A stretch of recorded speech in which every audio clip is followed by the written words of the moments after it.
Doctor ortho Ayurvedic oil और capsule, अब दर्द भी घुटने टेकेगा। ब्रिटेन में किंग चार्ल्स के भाई गिरफ्तार, एप्स्टीन मामले में नाम 17 साल की लड़की से रेप का आरोप, शाही घर भी छीना जा चुका।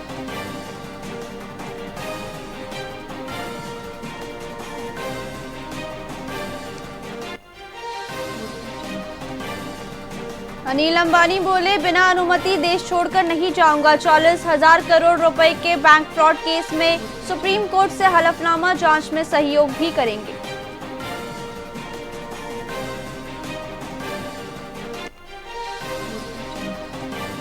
डीएड के बाद सीएएफ कैंडिडेट्स को भी जेल भेजा गया। नौकरी की मांग लेकर मंत्रालय घेराव करने निकले थे, पुलिस ने रोका। बहस के बाद 50 को जेल।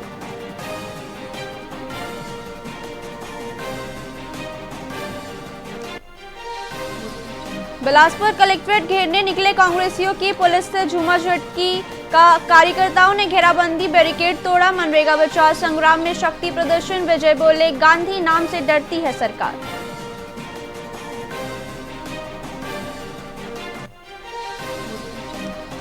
बीच सड़क बर्थडे सेलिब्रेशन, आधे घंटे रुकी रही एम्बुलेंस। युवकों ने किया बर्थडे सेलिब्रेशन, जमकर आतिशबाजी भी की। एम्बुलेंस समेत कई गाड़ियां फंसी रही।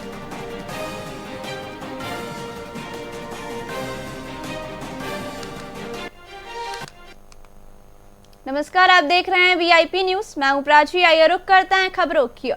छत्तीसगढ़ के उप मुख्यमंत्री अरुण साव ने असम दौरे से लौटकर दावा किया है कि वहां भाजपा के पक्ष में जबरदस्त लहर है।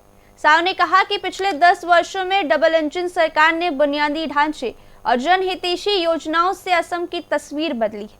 उन्होंने विपक्ष पर निशाना साधते हुए कहा कि कांग्रेस केवल दावों तक सीमित है, जबकि जनता विकास की निरंतरता चाहती है। साव के अनुसार आगामी चुनावों में एनडीए ऐतिहासिक सीटों के साथ फिर से सरकार बनाएगी। आसाम में अपने दूसरे चरण के प्रवास के बाद वापस आए हैं। आसाम में पिछले 10 सालों में डबल इंजन की सरकार ने जो काम किया है, जिस प्रकार से इन 10 सालों में आसाम की दशा और दिशा बदली है, आम लोगों का जीवन आसान हुआ है, हर वर्ग के कल्याण के लिए जो काम हुए हैं, अधोसंरचना का जो विकास हुआ है, और इसलिए आसाम की जनता ने तय कर रखा है फिर से भारतीय जनता पार्टी की सरकार बनाने का, और आसाम में भारतीय जनता पार्टी की सरकार बनाकर एक बार फिर डबल इंजन की सरकार बनाने का निर्णय आसाम की जनता ने कर लिया है। आसाम में पूरी तरह से भारतीय जनता पार्टी के पक्ष में वातावरण है। विपक्ष का कोई दल मैदान में कहीं दिखता नहीं है, और जनता में उत्साह है, कार्यकर्ताओं में उत्साह है, और निश्चित रूप से पिछले चुनावों से भी अधिक जीत इस बार भारतीय जनता पार्टी एनडीए को मिलने वाली है। आसाम में अपने दूसरे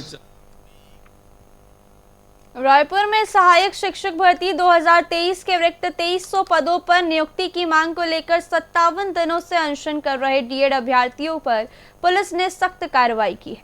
प्रदर्शनकारियों द्वारा अंगारों पर चलकर विरोध जताने के बाद पुलिस ने वाटर कैनन का प्रयोग किया और कई अभ्यर्थियों को हिरासत में लेकर सेंट्रल जेल भेज दी। मौके पर पहुंचे पीसीसी चीफ दीपक बैज ने अभ्यर्थियों से मुलाकात कर सरकार की इस कार्रवाई को अलोकतांत्रिक बताया और तुरंत नियुक्ति प्रक्रिया पूरी करने की मांग की है। जिस तरह से कल डीएड अभ्यर्थियों के साथ सरकार ने जिस तरह से बर्बरता की है, मानवीयता की सारे हदें सरकार ने पार कर दी। विगत लगभग 2 महीनों से अपनी डीएड अभ्यर्थी सिर्फ अपनी नियुक्ति पत्र के लिए, उनका नौकरी में ऑलरेडी चयन हो चुका है, उनको सिर्फ सरकार को नियुक्ति पत्र देना है। लेकिन विडंबना देखिए कि सरकार 2 साल हो गया और सिर्फ 2300 अभ्यर्थियों को, चयनित अभ्यर्थियों को सरकार नौकरी नहीं दे पाई। युवाओं को सरकार में 151 के तहत जेल में बंद कर दिया और अभी भी वो जेल में बंद है। आखिर सरकार क्या साबित करना चाह रही है? एक तरफ झूठे वादे कर 1 लाख छत्तीसगढ़ के युवाओं को नौकरी देने का झूठे वादे कर सत्ता में आई और आज 2300 चयनित युवाओं को नियुक्ति पत्र नहीं दे पा रही है सरकार, और उसके बदले में, नौकरी के बदले में सरकार जेल भेज रही है। इसको लेकर प्रदेश कांग्रेस कमेटी जन जन तक हम पहुंचेंगे और जिस तरह से कार्रवाई हुई है वो कार्रवाई गलत है। सरकार को इस पे माफी मांगनी चाहिए युवाओं से और उन्हें निशर्त रिहा करना चाहिए। छत्तीसगढ़ में होली के दिन शराब दुकानें खोलने के सरकारी फैसले पर रायपुर का सियासी पारा चढ़ गया। पीसीसी चीफ दीपक बैज ने आबकारी मंत्री लखनलाल देवांगन पर पलटवार करते हुए नई आबकारी नीति को हास्यास्पद बताया। बैज का आरोप है कि सरकार राजस्व बढ़ाने के चक्कर में शराब को बढ़ावा दे रही है और प्रशासनिक जिम्मेदारी से बचने के लिए कलेक्टरों पर फैसले छोड़ रही है। कांग्रेस ने इस नीति का कड़ा विरोध करते हुए इसे जनहित के खिलाफ और दुर्भाग्यपूर्ण करार दिया है। बिल्कुल जिस तरह से आबकारी मंत्री का बयान है वो बयान हास्यास्पद बयान है, इसलिए क्योंकि सरकार ने पिछले साल 2 मार्च 2025 को कैबिनेट में निर्णय लिया है और आबकारी नीति में बदलाव उन्होंने किया है। साल में सिर्फ 4 दिन दारू दुकान सरकार बंद करेगी और बाकी पूरे दिन सरकार खोल के रखेगी। उसमें होली त्योहार भी शामिल है। एक तो लगातार नई शराब दुकान खोल रही है, उससे भी सरकार का पेट नहीं भरा। अब प्लास्टिक बोतल से अब दारू बिकेगी, मतलब एक बिस्लरी की तरह, एक मिनरल वाटर की तरह अब शराब प्लास्टिक बोतल में बिकेगी। और तो और दूसरी चीज कि अब जनता लगातार और कांग्रेस पार्टी विरोध कर रही है, तो मंत्री का गैर जिम्मेदाराना बयान कि कलेक्टर के ऊपर निर्णय छोड़ दिया गया है, कलेक्टर को तय करना है कि कौन से दिन दारू दुकान खोलना है या बंद करना है। क्या कलेक्टरों को इतना अधिकार है क्या कि सरकार मंत्रिमंडल में जो फैसला सरकार ने लिया है, क्या उस फैसले को कलेक्टर बदल सकता है क्या? मंत्री पहले ये बता दे। होली दिन या बाकी त्योहारों में भी एक गलत है, इसका कांग्रेस पार्टी विरोध करती है। रायपुर में आयोजित प्रेस कॉन्फ्रेंस में ऊर्जा सचिव डॉक्टर रोहित यादव ने विभाग की 2 साल की बड़ी उपलब्धियां साझा की। प्रधानमंत्री सूर्य घर योजना के तहत छत्तीसगढ़ में 2026-27 तक 1,30,000 घरों को सोलर पैनल से जोड़ने का लक्ष्य रखा गया है, जिससे हजारों परिवारों का बिजली बिल शून्य हो जाएगा।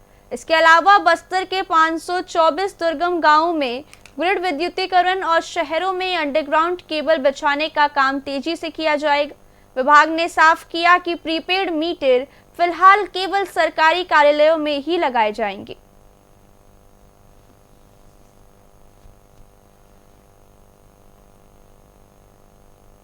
जैसा कि हम सब लोग जानते हैं कि माननीय मुख्यमंत्री जी हमारे विभागीय मंत्री भी हैं, उनका पर्याप्त समय सानिध्य हम लोग को समय समय पर मिलता रहता है और इसीलिए उनके मार्गदर्शन में पूरा ऊर्जा विभाग पूरे परिश्रम से अपने काम को और बेहतर तरह से अंजाम देने का लगातार प्रयास करता है।